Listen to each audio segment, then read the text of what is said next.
Hi, I am Allie Camilletti, and you are listening to Snack Leadership. I will be talking about everything leadership, broken down into bite-sized pieces. You will hear what different leadership skills look like in organizations and how they can rise teams up or take them down. I help leaders build resilience and improve performance by bringing awareness to opportunity behaviors in my business. Spark your mindset. I provide leadership and sales coaching, as well as team building and guest speaking. My hope is for you to feel inspiration and to create a spark in your mindset.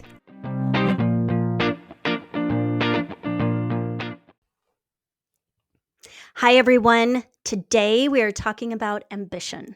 Ambition is an earnest desire for some type of achievement or distinction. Shannon Talbot is a certified health, life, and transformational coach, a former corporate leader in financial services and advertising industries. Shannon started her own company, Shannon Talbot Coaching and Consulting, to help working professionals maximize their well-being and success and have more energy and joy across every area of their life. She has been featured on CBC Radio and in Today's Parent, Chatelaine, LifeHack, and Thrive Global. Shannon also just released a book called Breaking Free, Stop Holding Back and Start Being You. Shannon, thank you so much for joining us today and sharing all your knowledge. Thanks so much for having me here. I'm excited. Yeah. So funny when I Googled ambition and started looking up definitions. Yeah. I had no idea. It brought up all of this like power, money, and I was like, oh, wow. I've always felt I'm a very ambitious person, but that's never been my end goal. No, for years I thought it was a dirty word too. And in that definition it is, but in reality, I don't think it is. No. Mm-hmm. So talk to us. What is something you learned about yourself this year? Something I learned about myself is the more authentic and vulnerable I can be, and I am, and the more I just go for what I want, hence the ambition, the happier I feel and the more energy I feel. And it just feels good and everyone in my life benefits. But it wasn't always that case. So I'm really excited that I was able to break free, hence my book, and just be more authentic. Do you think part of that is us growing up as females and choosing to have careers, that getting Yes. to that place of feeling like we can be transparent and authentic takes a little bit longer? 100%. And I think, there's a really great video out there that talks about too how, boys are raised to be strong and brave and take risks, and girls are taught to be perfect. And if you're taught to be perfect, you're going to hold yourself back. You're going to wait longer. You're going to check all the boxes before you go for anything or do anything. And in reality, that's wrong. It just it has us playing small. It keeps us, back from going after what we really want, from chasing those dreams, whether they're big or small. When in reality, we should be able to just go for things and show up more authentically and speak up more. Absolutely. Absolutely. So talk to me about when you first embodied this idea of ambition and what that was like for you. So I'd say I had two moments. So when I started out in my career, I was young. I was actually quite confident. I was one of the only Spanish speakers on a team where we were leading projects in Latin America. I was flying all around, Latin America, North America as a young 20-something-year-old. And it was exciting. I was given big projects. So I was doing really well. And I rise the corporate ranks quickly. But then what happened was I got married. I got married and I told myself, oh, you're a wife now. And somehow I reverted back to the 1950s and I said, oh, I'm a wife. I should do all these things that I actually didn't really want to or enjoy doing. My husband didn't ask me to do any of them. Like I literally put the restrictions and expectations on myself and I started to hold myself back. So that's when I first started noticing it. And then as I became like a people leader, as I became a mom, those expectations got more and more on myself. And then it was during COVID, I kind of hit rock bottom. I burnt out in my corporate career. And I just realized, you know what? No, this is not who I want to be. This isn't who I am. Ambition is not the dirty word I thought it had to be. And I told myself it was okay. I could chase my happy. I could break free and I could start, going for bigger things at work. I could start showing up more authentically. I could start being more vulnerable and acting how I really was inside. And that is when, I really started to feel the power that we can have when we are true to ourselves and when we can unleash that ambition or that potential. And that's what led me to, writing Breaking Free, because I want to help other women and not just women, but other leaders too, realize that they can define whatever success or whatever dreams they want to go after and start going after it without waiting for anybody else to say it's okay. Oh, I love this story so much. There's so many pieces I want to offshoot on. I'm just going to touch base a little bit on you talking about not just women, because I have really been thinking a lot about where we're at right now in our world and what has happened now that women have taken on these leadership roles, and how we're seeing men be confused a little bit. Not all men, but there's some confusion out there of what is their role when the woman is now their equal, if not further up in some of the leadership ranks, and how that affects them.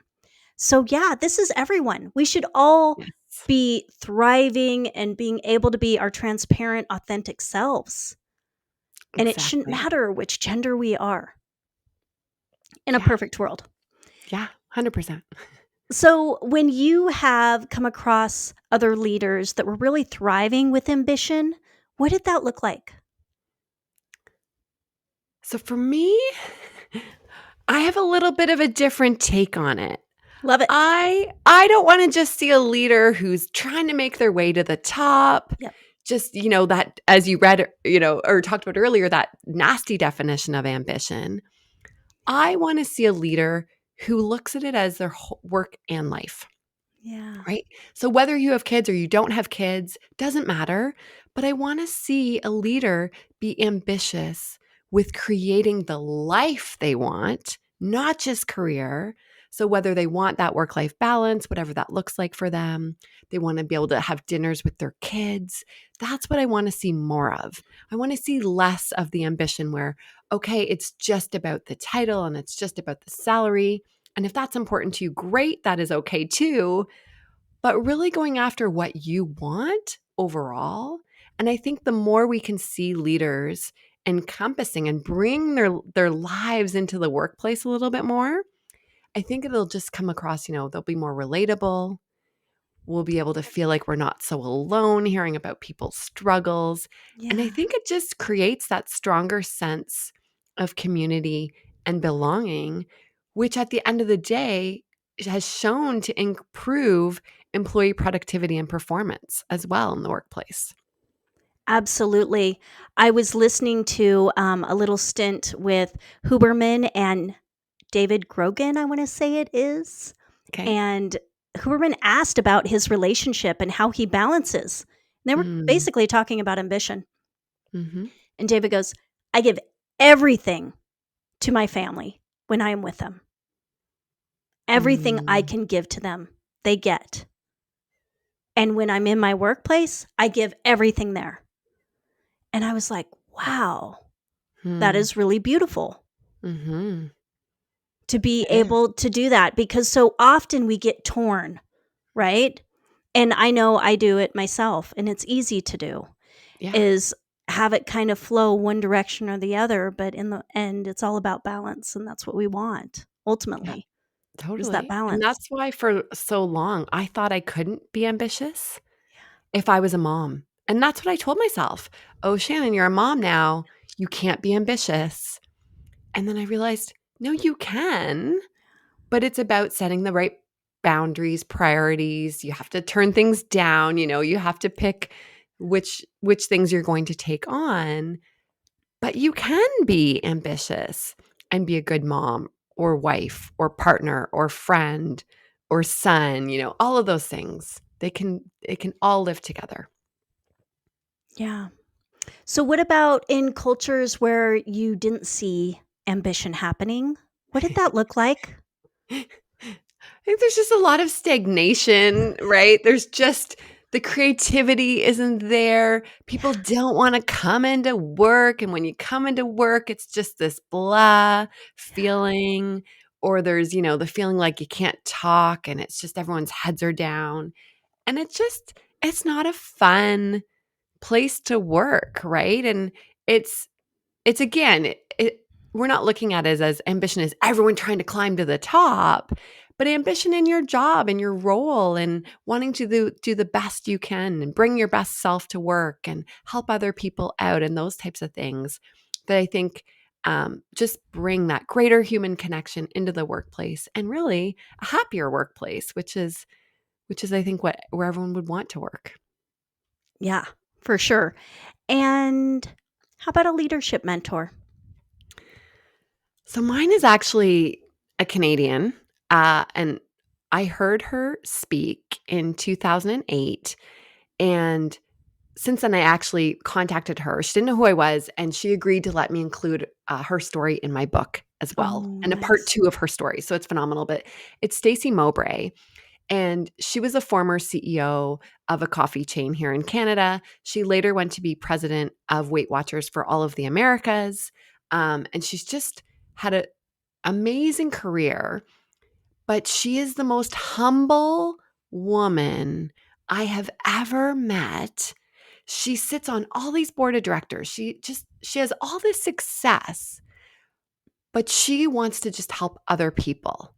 So it's just so lovely to hear. And the reason why she resonated with me so much in 2008 when I first heard her speak was she shared her struggles of being a mom with 2 young kids and wanting to climb the corporate ladder.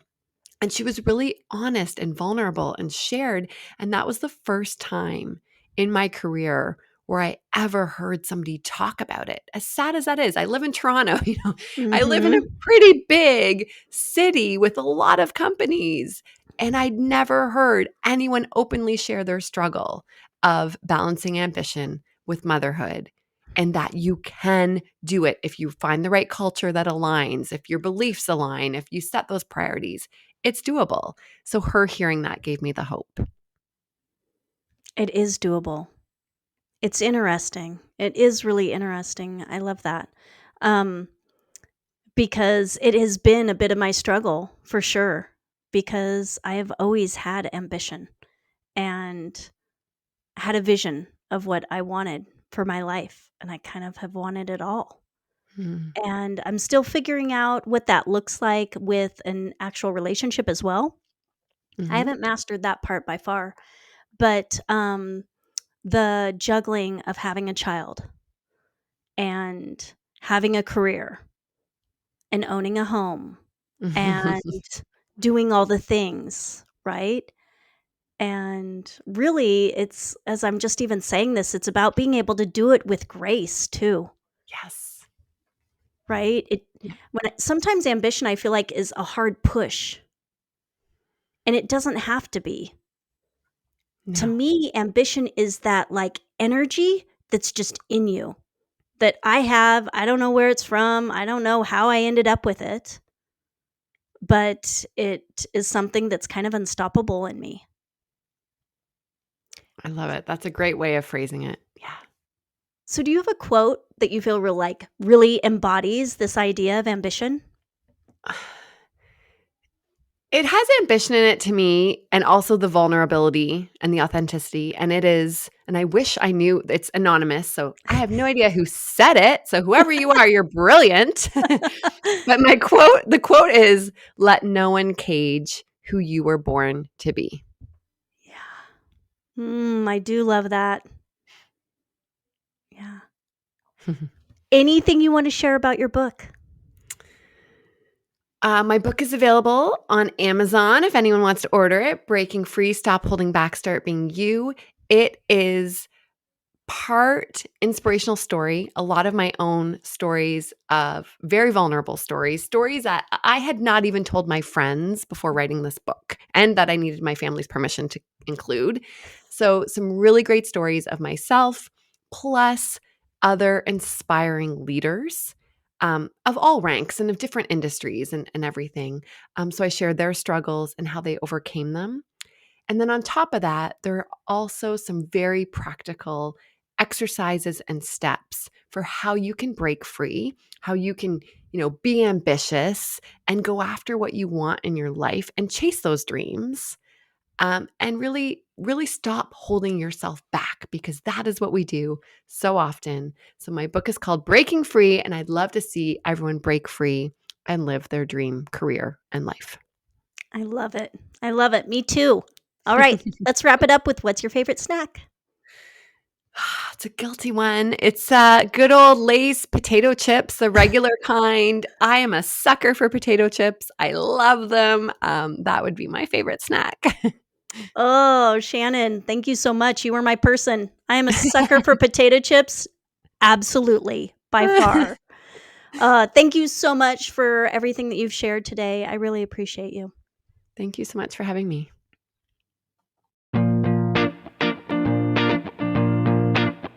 Thank you for tuning in to Snack Leadership. I hope you felt inspiration, motivation, and felt your mindset spark. Snack Leadership is recorded and produced by myself, Ali Camilletti, and music by Shireen Amini.